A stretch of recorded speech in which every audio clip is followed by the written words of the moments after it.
Hello everyone, welcome back to a online solution. तो आज की इस वीडियो में हम लोग केमिस्ट्री का बहुत ही इंपॉर्टेंट सब्जेक्टिव और ऑब्जेक्टिव क्वेश्चन पढ़ने वाले हैं। ठीक है ना। अगर आप पहली बार इस वीडियो को विजिट कर रहे हो तो चैनल को सब्सक्राइब कर लीजिएगा और वीडियो को लाइक कीजिएगा और बेल आइकन को प्रेस करके ऑल वाला बटन जरूर प्रेस कीजिएगा ताकि आपके पास नोटिफिकेशन पहुंचेगा जब भी क्लास चलेगी। तो इस वीडियो में हम आपको केमिस्ट्री का गेस क्वेश्चन मानो, ठीक है ना। तो इंपॉर्टेंट सवाल है, ऑब्जेक्टिव भी इंपॉर्टेंट है और इसका सब्जेक्टिव भी लाजवाब है, बहुत ही इंपॉर्टेंट। इसको याद कर लीजिए और मेरे ख्याल से बहुत याद होगा, लेकिन केमिस्ट्री है, थोड़ा सा ध्यान से बनाना पड़ेगा, ठीक है ना। तो चलिए स्टार्ट करते हैं वीडियो को। सबसे पहले हम इसका ऑब्जेक्टिव पढ़ेंगे। देखिए सबसे पहले यहाँ पे सवाल है, निम्न में से कौन अम्ल है? एसिड बताना है, एसिड कौन है इनमें से, ठीक है ना। CO है या H2SO4 है या Na2O है या CaOH2 है, इसमें एसिड कौन है यानी कि अम्ल है। तो देखिए H2SO4 क्या होता है? ये होता है सल्फ्यूरिक अम्ल। आपको पता है ना क्या होता है? सल्फ्यूरिक अम्ल। सल्फ्यूरिक इसका नाम ही है, सल्फ्यूरिक अम्ल। तो ये हमारा आंसर क्या होगा? ऑप्शन नंबर बी क्या आ जाएगा? राइट हो जाएगा। ऑप्शन नंबर बी क्या हो जाएगा? बिल्कुल सही हमारा आंसर हो जाएगा, ठीक है। चलिए दूसरा सवाल देखिए। देखिए ये सवाल भी बहुत इंपॉर्टेंट है कि बेकिंग पाउडर एक मिश्रण है, यानी कि बेकिंग पाउडर जो होता है उसमें क्या मिला हुआ है, उस बेकिंग पाउडर में क्या है। देखिए तो बेकिंग पाउडर में क्या मिला वो बताना है। तो आपको पता है बेकिंग पाउडर में बेकिंग सोडा रहता है मिला हुआ, बेकिंग पाउडर में बेकिंग सोडा रहता है, उसके साथ एक और आता है। तो बेकिंग पाउडर में बेकिंग सोडा रहता है, तो ये तो कह रहे ऑप्शन ए होगा नहीं और ऑप्शन सी होगा नहीं। तो बेकिंग सोडा का फॉर्मूला ये NaSCO3 खाने वाला सोडा। बेकिंग पाउडर में बेकिंग सोडा होता है और इसके साथ जो है टार्ट्रिक अम्ल होता है। क्या होता है? टार्ट्रिक अम्ल होता है, ठीक है। याद कर लीजिएगा कि बेकिंग पाउडर में बेकिंग सोडा और टार्ट्रिक अम्ल पाया जाता है। Option number D. नेक्स्ट है, ये भी इंपोर्टेंट, एरोमेटिक हाइड्रोकार्बन इनमें से कौन है? तो आपको पहले तो 5 में 5 सही बनाना है जो ऑब्जेक्टिव सवाल, एकदम एकदम कन्फर्म। अगर आप अच्छी तैयारी कर रहे हो तो यहाँ पे आपके लिए एज ए टेस्ट यहाँ पे क्वेश्चन है। एरोमेटिक हाइड्रोकार्बन कौन है? देखिए CH4 C2H6 C3H8, ये क्या है? आपने पढ़ा ना, कार्बनिक हाइड्रोकार्बन, सॉरी संतृप्त हाइड्रोकार्बन और असंतृप्त हाइड्रोकार्बन। तो ये सब क्या देख रहे हैं ना, CH4 मीथेन है, संतृप्त हाइड्रोकार्बन, और कुछ असंतृप्त भी हाइड्रोकार्बन मिलेगा, है ना। तो ये तीनों जो है A B D जो है संतृप्त और असंतृप्त। लेकिन यहां पे देखेंगे तो ये क्या है ना, ये जो है क्या है? बेंजीन का सूत्र है C6H6, ये बेंजीन का सूत्र है और इसको बोलते हैं एरोमेटिक हाइड्रोकार्बन। एकदम नोट कर लीजिएगा इसको, ठीक है ना, कॉपी पर छाप लीजिएगा। ये सवाल है, इनमें से कौन विस्थापन अभिक्रिया? तो ये सवाल तो आप बना लीजिएगा बहुत आसान से। विस्थापन बोले तो डिस्प्लेसमेंट रिएक्शन, ठीक है ना, डिस्प्लेसमेंट रिएक्शन। चलिए बताइए कौन, अब इसमें कौन जो है विस्थापन अभिक्रिया है? देखिए ऑप्शन ए देखें तो क्या हो रहा है ना, ये CaCO3 से टूट रहा है ना, ये क्या हो रहा? विघटन हो रहा, टूट रहा, तो ये तो होगा नहीं। और ये क्या हो रहा? ये जो CaO है और H2 जो जाके मिल रहा, कॉम्बिनेट हो रहा ना, कॉम्बिनेशन हो रहा। और ये क्या हो रहा? Fe जो है कॉपर को हटा दिया, भगा दिया, और Fe जो है कॉपर के साथ जाके मिल गया तो कॉपर सल्फेट बन गया, कॉपर अलग हो गया। तो यही तो विस्थापन हुआ ना, और ये डबल डिस्प्लेसमेंट हो रहा। तो हमारा आंसर क्या होगा? Option number C. सी क्या है? ये डिस्प्लेसमेंट रिएक्शन है और नीचे वाला जो है डबल डिस्प्लेसमेंट रिएक्शन है। चलते हैं सवाल नंबर 5 की ओर। तो सवाल नंबर 5 देखिए, और ये भी सवाल बहुत इंपॉर्टेंट, गंधक की परमाणु संख्या क्या होती है? गंधक आपने सुना होगा, इसको हम लोग केमिस्ट्री की भाषा में सल्फर बोलते हैं जी, बिल्कुल, है ना जी। ये क्या बोलते हैं? सल्फर। इंग्लिश में नाम है सल्फर, हिंदी में तो गंधक बोलते हैं, ठीक है ना। तो सल्फर का परमाणु संख्या, तो सल्फर 7 से सल्फर 7 से 16 भी होता है, और हकीकत बात है कि परमाणु संख्या भी 16 है। उम्मीद है कि 5 में 5 आपने बनाया होगा। अब देखते हैं सब्जेक्टिव क्वेश्चन आपको कितना याद है। सबसे पहला सवाल आपके सामने हाजिर है, देखिए क्या बोला यहाँ पे, किण्वन की क्रिया क्या है, इसमें कौन सी गैस निकलती? किण्वन की क्रिया क्या है, इसमें कौन सी गैस निकलती? बहुत ही इंपॉर्टेंट लाजवाब सवाल है। अगर आपको याद नहीं है ना, इसको पहले कॉपी में छापिएगा आप, उसके बाद याद कीजिएगा, तब याद होगा। मैंने बताया था वीडियो में, किण्वन की क्रिया क्या है, इसमें कौन सी गैस निकलती है। देखिए अधिकांश जीवाणु जो होते हैं तथा कवक जो होते हैं उसमें ऑक्सीजन की अनुपस्थिति में होने वाली क्रियाएं, जिसके अंतर्गत ग्लूकोज रूपी शर्करा, एल्कोहल या लैक्टिक अम्ल या किसी अन्य प्रकार के कार्बनिक अम्ल CO2 के उत्सर्जन के साथ परिवर्तित किया जाता है। समझ में आया? नहीं समझ आया? चलिए बताते हैं। आपको पता है श्वसन 2 प्रकार का होता है, एक वायवीय श्वसन, एक अवायवीय श्वसन। तो वायवीय श्वसन जो ऑक्सीजन की उपस्थिति में होता है और अवायवीय श्वसन जो ऑक्सीजन की अनुपस्थिति में होता है। जैसे हम लोग मानव जीव जंतु जो है वो वायवीय श्वसन करते हैं, और जैसे कवक है, जीवाणु ऑक्सीजन की अनुपस्थिति में करता है श्वसन। तो ऑक्सीजन की अनुपस्थिति मतलब अवायवीय श्वसन करता है।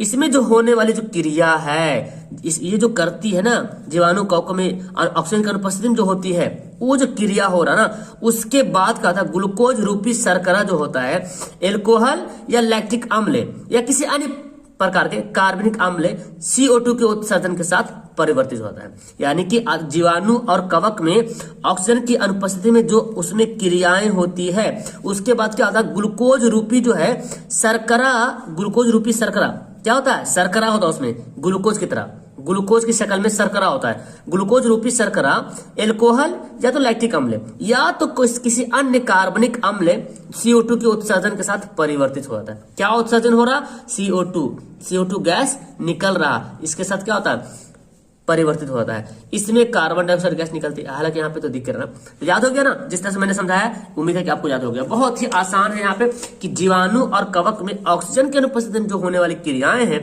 उसके बाद आप यहाँ पे अंतर्गत जिसके अंतर्गत लिख सकते हैं, तो जिसके अंतर्गत ग्लूकोज रूपी शर्करा एल्कोहल या लैक्टिक अम्ल या किसी अन्य प्रकार के कार्बनिक अम्ल में बदल जाता है। ऐसे भी लिख सकते हैं कार्बनिक अम्ल में परिवर्तित हो जाता है, ऐसे भी लिख सकते हैं। और यहाँ पे लिख सकते हैं CO2 गैस के उत्सर्जन के साथ परिवर्तित हो जाता है, तो भी और बेटर है। ओके, अब आपके पास जो सवाल है ये है, चलिए ये ब्यूटेनॉन और एथेनोइक अम्ल की संरचना सूत्र बताना है। तो यही तो है केमिस्ट्री की जान, जिसको हर बंदे को समझ में आता है। देखिए, तो ब्यूटेनॉन, सवाल ब्यूटेनॉन है और एथेनोइक अम्ल।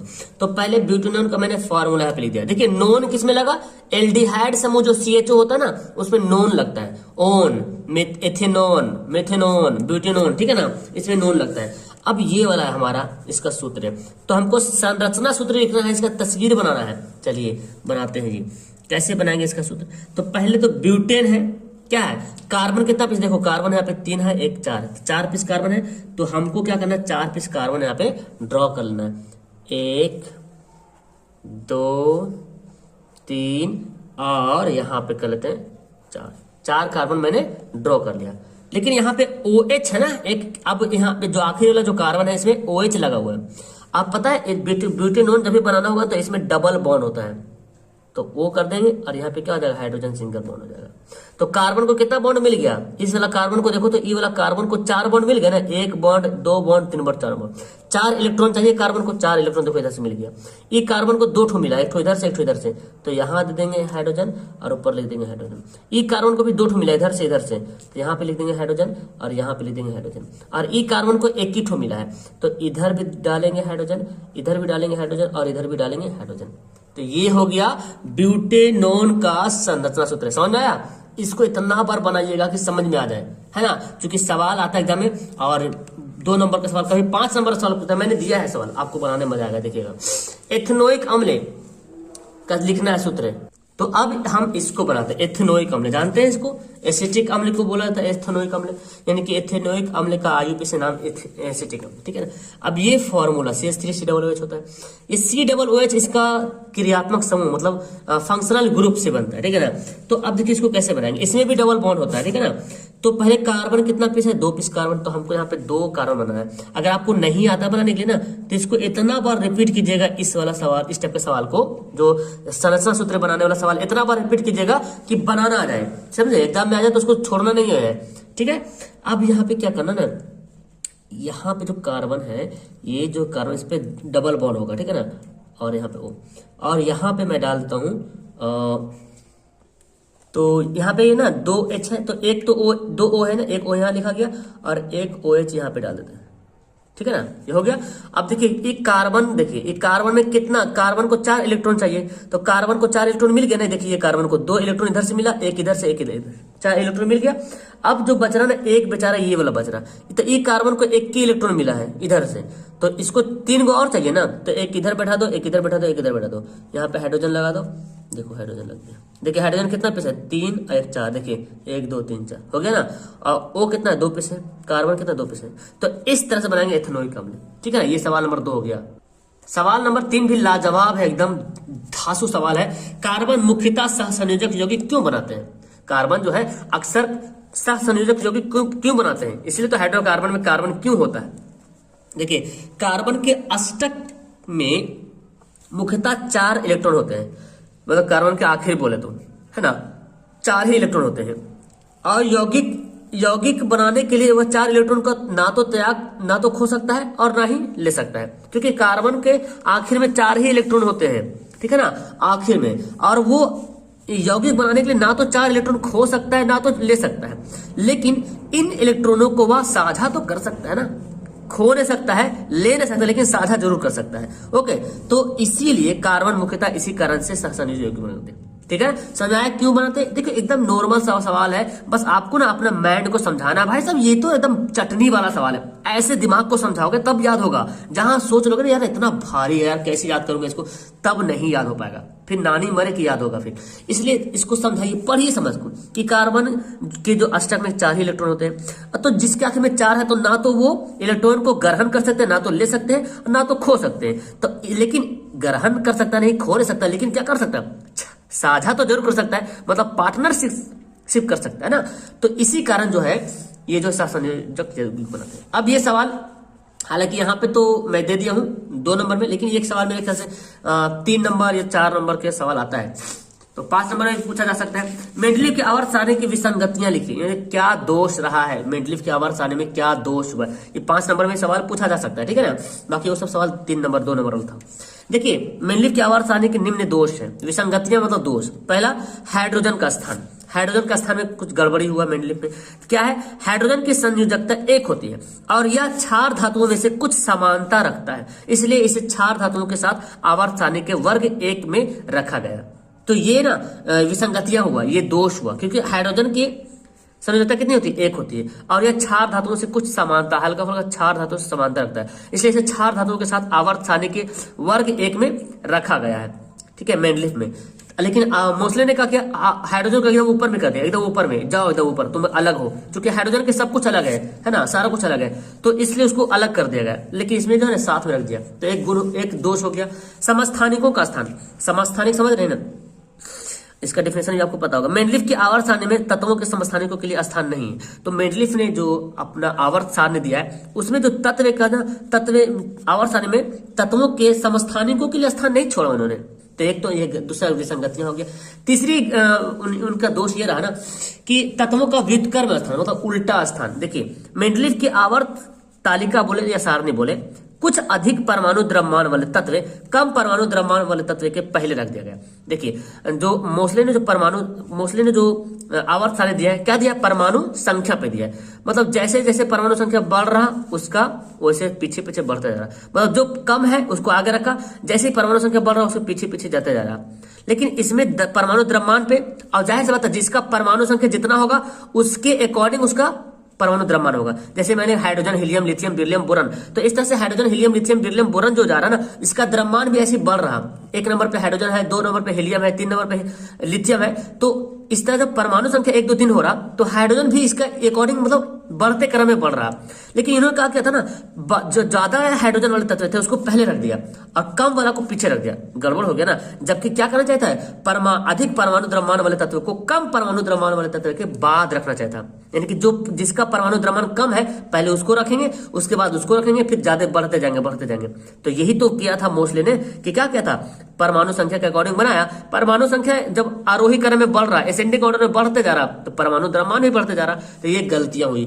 अब जो आगे सवाल आपको मिलेगा इंपोर्टेंट, ये भी सवाल आपके लिए एकदम गजब का पहाड़ ढाने वाला सवाल है। तो अक्सर इस टाइप के सवाल में बच्चे कंफ्यूजन करते हैं, लेकिन मैं बोलता हूं ना, अगर इस टाइप के सवाल कर लेते हो ना, और इस टाइप का सवाल एग्जाम में एकदम 100% देखने को मिलेगा, चाहे 5 नंबर में मिले चाहे 2 नंबर। अभी मैंने बताया था उसकी भी संरचना सूत्र बनाना था, इसकी भी संरचना सूत्र बताना था। चित्र देखिए, चित्र करने बोलो मतलब चित्र बनाइए। चलिए तो मैं पहले 1 बाय 1 करके बनाता हूं।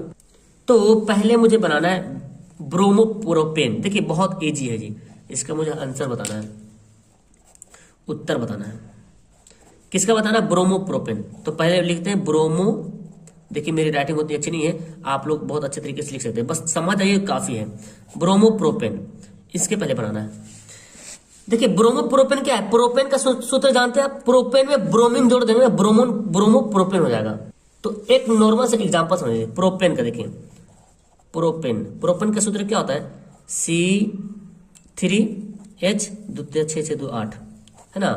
तो कार्बन के दुगना से 2 ज्यादा होता है हाइड्रोजन, ये कार्बन के दुगना से 2 ज्यादा, इस ई हो गया प्रोपेन। प्रोपेन का कैसे बनाओगे आप? अगर बनाना होगा तो कार्बन कितना पीस है? 3 पीस है, और हाइड्रोजन कितना पीस? 8 पीस। तो हर जगह हाइड्रोजन लगाना पड़ेगा, हर जगह हाइड्रोजन लगाना पड़ेगा, हर जगह हाइड्रोजन लगाना पड़ेगा। कार्बन को 4 चाहिए ना, तो हर जगह हाइड्रोजन लगाना पड़ेगा। ये क्या बन रहा? ये मेरे पास बना क्या?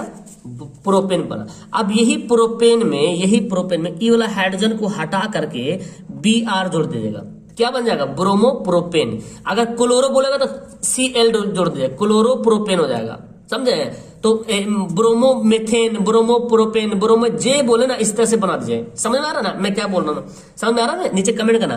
ब्रोमीन का सूत्र है, प्रोपेन का सूत्र है यहाँ पे H, और अगर यहाँ पे H के यहाँ पे Br ब्रोमो कर दें तो Br जोड़ेंगे तो ब्रोमीन जोड़ेंगे तो ब्रोमो प्रोपेन हो जाएगा, क्लोरीन जोड़ेंगे तो क्लोरो प्रोपेन हो जाएगा, ठीक है। इस तरीके से प्रोपेन के जहाँ पे हेक्सेन रहे, मिथेन रहे, इथेन रहे, जैसे बोलेगा एथेन, ब्रोमो इथेन बोलेगा, क्लोरो इथेन बोलेगा, तो क्या करेंगे? इथेन का फॉर्मूला में हाइड्रोजन आखिरी वाला हटा के जो बोलेगा ब्रोमो तो Br जोड़ेंगे, क्लोरो तो Cl जोड़ेंगे। अब हम तो बनाने आसान हो गया यार, तो बड़ा आसान हो तो सब बना दे सर, अब है ना। तो पहले मुझे फॉर्मूला नहीं लिखना है, बस सूत्र बनाना, चित्र बनाना। तो ब्रोमीन प्रोपेन का सूत्र क्या होता है? C, कार्बन 3 होता है, तो यहाँ पे मुझे हाइड्रोजन डालना है, यहाँ पे हाइड्रोजन डालना है, यहाँ पे हाइड्रोजन डालना है, यहाँ पे हाइड्रोजन डालना है, यहाँ पे भी हाइड्रोजन डालना है, यहाँ पे हाइड्रोजन, तो यहाँ पे भी हाइड्रोजन, और आखिरी वाला जो है इसमें क्या डालना है? Br, क्योंकि ब्रोमीन बोल रहा तो Br, क्लोरो बोलता तो Cl डालते हैं, आयोडो बोलता तो I डालते हैं। समझ में आ रहा ना? ये बहुत ईजी है। चलिए अब आगे दूसरा सवाल। दूसरा क्या है? प्रोपेनॉल। देखिए प्रोपेनॉल क्या है यार, समझ लिए बहुत अच्छे तरीके से। प्रोपेनॉल ये ना एथेनॉल वाला एल्कोहल वाला समूह है। एल्कोहल इसको पता समझ में आ जाएगा बनाने की, वही तो। एल्कोहल का क्या होता है? OH होता है ना। एल्कोहल में क्या होता है? OH। देखिए अब देखिए इसको, एल्कोहल को OH से डिनोट करते हैं, है ना, इसका क्रियात्मक समूह होता है। अब अगर हम यहाँ पे प्रोपेनॉल बोला, प्रोपेन में एल्कोहल जोड़ दिया, प्रोपेन में, प्रोपेन का सूत्र क्या मैंने बताया? ये मैंने बताया प्रोपेन का सूत्र। देखिए थोड़ा सा टाइम लगेगा, समझिए ध्यान से। ये क्या है? प्रोपेन का सूत्र है, देखिए, है ना, प्रोपेन का सूत्र है। अब ई वाला H के जगह पे हम OH लगा देंगे। क्या लगा देंगे? OH। तो प्रोपेन में OH जोड़ देंगे तो प्रोपेनॉल हो जाएगा। मीथेन में OH जोड़ेंगे तो मेथेनॉल हो जाएगा। एथेन में OH जोड़ेंगे तो एथेनॉल हो जाएगा। है ना, बहुत इजी, बहुत ही आसान सा है यार। तो बस मुझे क्या करना? प्रोपेनॉल, प्रोपेन है तो प्रोपेन क्या होता है भाई? अभी मैंने बनाया प्रोपेन का सूत्र, सब प्रोपेन ही देगा। चलो कार्बन, कार्बन 3 कार्बन होता है प्रोपेन में, तो इस तरह से आप रफ भी कर सकते हैं अपना साइड में, आपके एग्जाम में रफ करने की भी जगह मिलेगा। ओके, यहाँ पे मैंने हाइड्रोजन लगा दिया, यहाँ पे हाइड्रोजन, और आखिर में क्या लगाएंगे? देखो प्रोपेनॉल, ऑल ऑल मतलब एल्कोहल, तो OH जोड़ देंगे, हो गया हमारा, ठीक है ना। उसके बाद क्या है? प्रोपीन। तो प्रोपीन तो जानते हैं आप, प्रोपीन किस में आता है? एल्कीन ग्रुप आता है प्रोपीन। देखिए तो प्रोपीन का सूत्र क्या होता है? मैंने बताया एल्कीन का सूत्र CnH2n, कार्बन के दुगना से हाइड्रोजन होता है, कार्बन के दुगना से हाइड्रोजन, दुगना होता है हाइड्रोजन, तो प्रोपीन बोला ना। तो प्रोपीन 3 नंबर पर आता है, और कितना हो गया? 2 3 6, C3H6। अब मुझे क्या करना है? अब इतना बात तो जानते हैं कि प्रोपीन डबल बॉन्ड आता है। कितना बॉन्ड आता है? डबल बॉन्ड में, है ना। एल्कीन डबल ग्रुप में आता है, डबल बॉन्ड तो उसका आता है डबल, क्या बोलते हैं, बंधन होता है, तो डबल बॉन्ड, कार्बन कार्बन के बीच डबल बॉन्ड रहेगा। अब हमको भी ऐसे ही करना पड़ेगा। चलिए, तो एक कार्बन, 3 कार्बन तो होगा, लेकिन एक कार्बन, आखिरी वाला कार्बन डबल बॉन्ड कर देंगे, हो गया। अब मुझे क्या करना? देखिए ई कार्बन को 2 ठो इलेक्ट्रॉन मिल गया, ई वाला कार्बन को 2 ठो मिल गया, तो 2 ठो और चाहिए, तो हम ऐसा करके बैठा देते हैं, या तो सीधा भी लिख सकते हैं, कोई दिक्कत नहीं। अब ई वाला कार्बन को कितने ठो मिला इलेक्ट्रॉन? देखिए 2 ठो इधर से मिला और 1 ठो इधर से आ गया, तो 1 ठो और चाहिए इसको, नहीं 1 ठो यहाँ पे लग देंगे, या तो नीचे दे दो, कोई दिक्कत नहीं। और ई वाला जो कार्बन है इसको 1 ठो मिल गया, ई जो बॉन्ड है ना दोनों के लिए, ई वाला जो बॉन्ड है दोनों के लिए 1 ठो मिला हुआ है, 2 ठो मिला हुआ है, ठीक है ना। तो ई कार्बन के लिए 1 ठो तो मिला हुआ है, तो 3 ठो और चाहिए, तो यहाँ पे और क्या करेंगे? बैठा देंगे। ये सवाल को समझना बहुत जरूरी दिया है। ओके, जिस तरह मैं समझा रहा हूँ उसको एकदम नोट कर लीजिएगा। आगे क्या बोलता है? बेंजीन। तो भाई बेंजीन का तो एकदम एक्स्ट्रा है, मतलब एकदम अलग ही है। इसको तो बस आप लोग एकदम इतना प्रैक्टिस करो कि दिमाग में आ जाए। बेंजीन का सूत्र भी होता है C6H6, ये फॉर्मूला होता है, ठीक है ना। तो इसका सूत्र कैसे बनाएंगे? देखिए कार्बन पीछे, हाइड्रोजन पीछे, इसका मतलब एरोमेटिक हाइड्रोकार्बन होगा ना, तो इसको ना एकदम नोट कर लीजिए कैसे बनाना है। देखिए इसमें इसका कैसे बनाते हैं? कार्बन कार्बन, यहाँ पे कार्बन, यहाँ पे कार्बन, और एक ठो कार्बन यहाँ पे, एक ठो कार्बन यहाँ पे। देखिए इसको एक यहां से जोड़ेंगे, ये बॉन्ड हो रहा, बॉन्ड जोड़ दिए। अब ना इसमें क्या होता है ना, एक बॉन्ड छोड़ के डबल बॉन्ड होता है, ठीक है ना। जैसे यहाँ पे डबल बॉन्ड की जाए तो ये वाला छोड़ के यहाँ पे डबल बॉन्ड हो जाएगा, और ये वाला छोड़ के यहाँ पे डबल बॉन्ड हो जाएगा। हो गया, तो कार्बन 6 हो गया। अब देखिए ये कार्बन कितना बॉन्ड हो गया, ये कार्बन को कितना बॉन्ड मिला, 2 बॉन्ड 1 बॉन्ड, 3 बॉन्ड मिल गया। तो एक ठो और चाहिए ना, तो हाइड्रोजन जोड़ देंगे एक ठो। ई कार्बन को कितना बॉन्ड मिला, देखिए 2 1 3 बॉन्ड मिला, तो एक हाइड्रोजन जोड़ेंगे तो 4 बॉन्ड मिल जाएगा ना, क्योंकि कार्बन को 4 इलेक्ट्रॉन चाहिए। देखिए इस कार्बन को भी 3 इलेक्ट्रॉन मिल गया, 2 ठो इधर से 1 ठो इधर से, तो एक ठो हाइड्रोजन जोड़ेंगे तो मिल जाएगा। ई कार्बन को भी 3 ठो मिल गया, तो एक ठो हाइड्रोजन जोड़ेंगे मिल जाएगा 4 को। ई कार्बन को भी देखिए 2 ठो इधर से 1 इधर से, तो 3 मिला, एक हाइड्रोजन जोड़ेंगे 4 इलेक्ट्रॉन मिल गया। ई कार्बन को देखिए 2 इलेक्ट्रॉन इधर से 1 इलेक्ट्रॉन इधर से, तो इसमें भी जोड़ेंगे हाइड्रोजन, तो हो गया 4 इलेक्ट्रॉन। तो ये है बेंजीन का सूत्र, यानी कि सूत्र ये हो गया आज का संरचना सूत्र। एक और बच रहा क्या, हेक्सेन। तो ये तो एल्केन ग्रुप का है। चलिए क्या है, हेक्सेन, हेक्सेन। ओके, तो यहाँ पे हेक्सेन में क्या होता है ना, इसका सूत्र भी आपको याद रखना है, C6H14। ये होता है ना C6H14, 1 2 3 4 5 6 है ना। तो मुझे क्या करना, कार्बन 6 है, हाइड्रोजन 14 है, तो कार्बन 6 तो मतलब नीचे लंबा सा बनेगा, 1 2 3 4 5 6। और आप जान रहे हेक्सेन जो है एल्केन ग्रुप का है, तो एक ही बॉन्ड, सिंगल बॉन्ड होगा। देखिए ई कार्बन को 1 इलेक्ट्रॉन मिला हुआ है, तो इसको 3 ठो चाहिए ना, तब ना 4 को बनेगा, ई 3 ठो चाहिए। देखिए ई कार्बन को 2 ठो मिल गया, एक ठो इधर से एक ठो इधर से, तो 2 ठो और चाहिए इधर से। ई कार्बन को भी 2 ठो मिल गया इधर से इलेक्ट्रॉन, तो 2 इलेक्ट्रॉन इधर से चाहिए। ई कार्बन को भी 2 ठो इलेक्ट्रॉन मिल गया, तो 2 इलेक्ट्रॉन इधर से मिल जाएगा। ई कार्बन को भी 2 ठो इलेक्ट्रॉन मिला हुआ था, 2 ठो इधर से मिल जाएगा। ई कार्बन को 1 ही ठो मिला हुआ है, तो हमको 3 ठो बैठाना पड़ेगा ना, 3 इलेक्ट्रॉन लीजिए। ये हुआ हेक्सेन का सूत्र। तो मुझे उम्मीद है कि इस तरह का आपको जो संरचना सूत्र है वो बनाने आ गया होगा। इसके बावजूद भी अगर आपको फिर भी कुछ डिस्टर्ब हो रहा संरचना सूत्र बनाने की, तो मुझे कमेंट करके बताना। मैं इसके लिए स्पेशल एक वीडियो लाऊंगा जिसमें संरचना सूत्र कैसे बनाया था, इसको फिर से अच्छे तरीके से अंडरस्टैंड करूंगा। तो उम्मीद है कि आपको ये सभी सवाल बनाने में बड़ा ही मजा आया होगा, और ये एकदम बहुत इफेक्टिव वीडियो रहा है। तो आप इस वीडियो को लाइक करें, एकदम लाइक करना मत भूलिएगा। पहली बार आए तो सब्सक्राइब कर लीजिएगा, दोस्तों को शेयर करके बता दीजिएगा भाई साहब क्लास मस्त वाली चल रही, जरूर चैनल पर ज्वाइन हो जाए। Okay, that's all, video class करते हैं। और आप लोग लाइक करने में कोताही मत कीजिए, कम से कम 2000 लाइक तो एकदम पास कीजिए। Okay, that's all, thank you everyone, bye.